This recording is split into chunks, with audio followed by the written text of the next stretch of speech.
नमस्कार. ह्या व्हिडिओमध्ये आपण पाहणार आहोत की कशाप्रकारे आपण आपल्या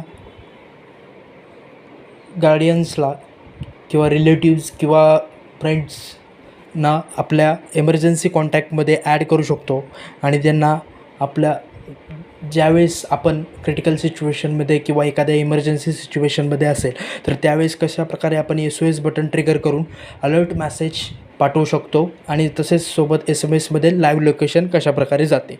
तर त्यासाठी तुम्हाला अलर्टो SOS ॲप ओपन करायचं आहे. अलर्टो SOS ॲप ओपन झाल्यानंतर आपल्याला इकडे डावीकडे ड्रॉवर बटन म्हणजे 3 आडव्या लाईन्सचा सिम्बॉल दिसत असेल त्यावर आपल्याला क्लिक करायचं आहे. तिथे आपल्याला इमर्जन्सी अँड सेफ्टीमध्ये इमर्जन्सी कॉन्टॅक्ट्स नावाच्या मेनूला जायचं आहे. इथे आपण आता त्या व्यक्तींचं नाव ॲड करणार आहोत जिथे आपल्याला म्हणजे ज्यांना आपल्याला एमर्जन्सी कॉन्टॅक्ट म्हणून ॲड करायचं आहे. ठीक आहे. आता इथे मी माझ्या फ्रेंडचं नाव टाकत आहे आणि त्यांचा नंबर टाकत आहे. हा नंबर टाकल्यानंतर आता जसं की तुमची जर मोबाईल सिक्युरिटी हा फीचर इनेबल असेल तर तुम्हाला हा सिक्युरिटी कोडचा ऑप्शन विचारला जाईल. तर त्यांच्यासाठी तुम्ही सिक्युरिटी कोड हा ॲड करून ठेवू शकता आणि ॲड कॉन्टॅक्टला क्लिक करायचं. ॲड कॉन्टॅक्टला क्लिक केल्यानंतर आपण आपल्याकडून आपण त्यांना एक एमर्जन्सी कॉन्टॅक्टमध्ये तुम्हाला ॲड केलं आहे हे कळवण्यासाठी व्हॉट्सअप मेसेज पाठवू शकतो. तर हा तुम्हाला जो भाषा आवश्यक आहे म्हणजे जे भाषा तुम्हाला समजते त्या भाषेमध्ये तुम्ही ते पाठवू शकता व्हॉट्सअप किंवा व्हॉट्सअप बिझनेसवरती. तर समजा आता माझं व्हॉट्सअप आहे तर मी व्हॉट्सअपला क्लिक केला तर ते व्हॉट्सअप त्यांचं जर ॲक्टिव्ह ओरिजिनल नंबर असेल तर त्यांच्या व्हॉट्सअपला तो SMS जातो. त्यानंतर आता अशा प्रकारे हे एमर्जन्सी कॉन्टॅक्टमध्ये ॲड झालेले आहेत.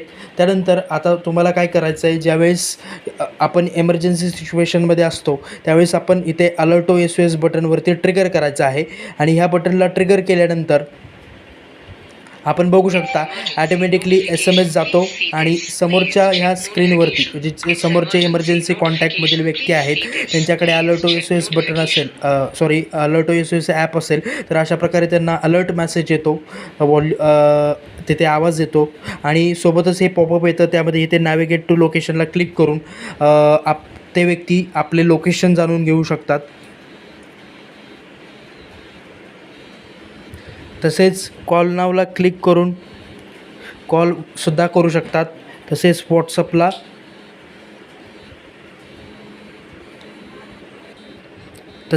व्हॉट्सअपवरती मेसेज पण पाठवता येतो आणि हा फोन आहे तो व्हायब्रेट होत राहतो.